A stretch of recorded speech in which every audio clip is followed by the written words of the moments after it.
Paper leakage కుంభకోణంపై sitting జడ్జితో విచారణ జరిపించాలని demand చేస్తూ కాంగ్రెస్ పార్టీ పట్టణ యూత్ అధ్యక్షుడు శ్రీనివాస్ ఆధ్వర్యంలో ఇందిరాగాంధీ చౌరస్తా వద్ద ప్రధానమంత్రి మోడీ దిష్టిబొమ్మ దగ్ధం చేశారు. ఈ సందర్భంగా కాంగ్రెస్ పార్టీ పట్టణ యూత్ అధ్యక్షుడు శ్రీనివాస్ మాట్లాడుతూ నీట్ పరీక్ష పేపర్ లీకేజీ మూలంగా 24 లక్షల కుటుంబాలు తీవ్ర ఆవేదనలో ఉన్నారన్నారు. వారి పిల్లల భవిష్యత్తు ఏమిటని విద్యార్థుల తల్లిదండ్రులు ఆందోళన చెందుతున్నారని ఆవేదన వ్యక్తం చేశారు.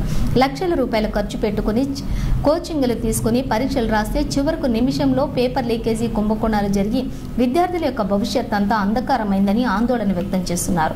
ముఖ్యంగా బీజేపీ అధికారం ఉన్న రాష్ట్రాలలో పేపర్ లీకేజీ జరిగిందన్నారు.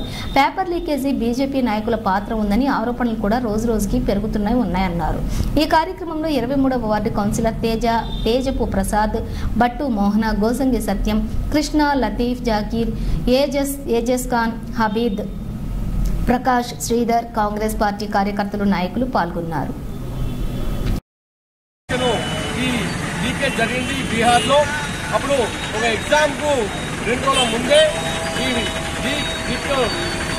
లీకేజీ చేయడం జరిగింది. ఎందుకంటే ఈ నీరజ్ యాదవ్ అనే వ్యక్తి ఎవరైతే ఉన్నారో బీహార్ లో అతను పట్టుకోగానే అతను చెప్పిన విషయాలు ఏంటంటే ఇంజనీరింగ్ కానీ మెడిసిన్ కానీ ఇప్పుడు కాదు, గత 5-10 సంవత్సరాల నుంచి ఈ లీకేజ్ జరుగుతున్నది. ఎందుకంటే ఆ ఎగ్జామ్ ఎలా ఉందో ఈ 4వ తరగతి ఎగ్జామ్ కూడా సేమ్ పేపర్ అలాగే వచ్చింది. అంటే ఈ మోడీ ఈ చౌగా చూస్తున్నాడు. ఎందుకంటే అక్కడ ఇజ్రాయెల్, అక్కడ గాజా, అక్కడ యుద్ధాల యొక్క ఈయన మోడీ పోయి అక్కడ ఆపుతున్నాడంట. అలాగే రష్యా, ఉక్రెయిన్ కూడా ఈయన మధ్యవర్తం వహించి ఈ మోడీ అక్కడ ఆపడానికి పోతున్నాడు. కానీ ఇండియా యొక్క తన ఈ ఇండియా విషయాలను పట్టించుకోవడం లేదు. ఈ మోడీకి అక్కడ ఉండేమో వేరే దేశాలకు ఆపడానికి పోతున్నాయి. మోడీకి టైం దొరకలేదు. కావున ఇప్పుడు ఈ నీట్ పరీక్ష యొక్క దోషులను వెంటనే శిక్షించాలి. దాంతో పాటు ఎంతో మంది ఎగ్జాంపుల్ మన ఈ నీట్ పరీక్ష బీహార్లో అయిందంటే నార్త్ ఇండియాలో జరిగింది. సౌత్ ఇండియాలో ఎగ్జామ్ రాసిన ఎంతో లక్షల మంది ఉన్నారు. ఎగ్జాంపుల్ తెలంగాణలో 70,000 మంది పైగా ఈ నీట్ పరీక్ష ఎగ్జామ్ రాయడం జరిగింది.